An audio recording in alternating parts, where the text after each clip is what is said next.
நாஞ்சில் சம்பத் கேட்கிறேன். எடப்பாடி பழனிசாமி அவர் ஊராக போய் திமுக அரசுக்கு எதிராக இன்றைக்கு அவதூறுகளை அள்ளி வீசுகிறார். எந்த இடத்தில் எதை பேச வேண்டும் என்கிற ஒரு சராசரி அறிவு கூட இல்லாதவன் இந்த நாட்டில் எதிர்க்கட்சி தலைவர். ராஜபாளையத்திலே போய் நின்று கம்யூனிஸ்டுகள் மீது கல்லறிகிறார்.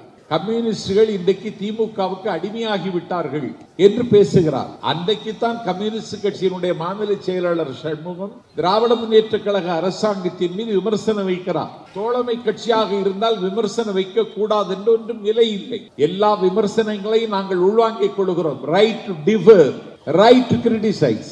ட்ரம்பினுடைய பெயரை உச்சரிப்பதற்கு 56 இன்ச்சு மார்பு கொண்ட நரேந்திர மோடிக்கு வலிமை இல்லை. 30 தடவை அறிவித்திருக்கிறார். 30 தடவை சொல்லிட்டார், இந்தியா பாகிஸ்தான் போரை நான் தான் நிறுத்தினேன் என்று 30 தடவை அமெரிக்காவின் அதிபர் ட்ரம்ப் அகிலத்திற்கு அறிவித்து விட்டார். 30 தடவை அறிவித்ததற்கு பிறகும் அதற்கு பதில் சொல்லக்கூட வேண்டாம். ட்ரம்பினுடைய பெயரை உச்சரிப்பதற்கு கூட முடியாத ஒரு கோளை இன்றைக்கு இந்தியாவினுடைய பிரதமராக இருந்து கொண்டிருக்கிறார். 50% வரி விகித்ததற்கு பிறகு நாமக்கலில் உற்பத்தியாகிற முட்டைகள் 4.5 லட்சம் முட்டைகள் அமெரிக்காவுக்கு இனிமேல் ஏற்றுமதி செய்ய முடியாது. 4.5 லட்சம் முட்டைகள் ஒரு நாள் ஏற்றுமதி பாதிக்குமானால் அந்த கோழி பண்ணையை நடத்துகிற விவசாயிகள் என்ன ஆவார்கள்? அந்த கோழிகள் என்னாகும்? அந்த கோழி பராமரிப்பில் ஈடுபட்டிருக்கிற தொழிலாளர்களின் எதிர்காலம் என்னாகும்? 50% வரி விதிப்பால் இன்றைக்கு மிகப்பெரிய கடுமையான பாதிப்புக்குள்ளாகி இருக்கிறது தமிழ்நாடு. சாதி என்கிற சனியனை அடிப்பதற்கு கைத்தடி வைத்திருந்த பெரியார் உலவிய மண்ணில் இன்னும் சாதி என்கிற அந்த நாகப்பாம்பு சீறிக் கொண்டிருக்கிறது.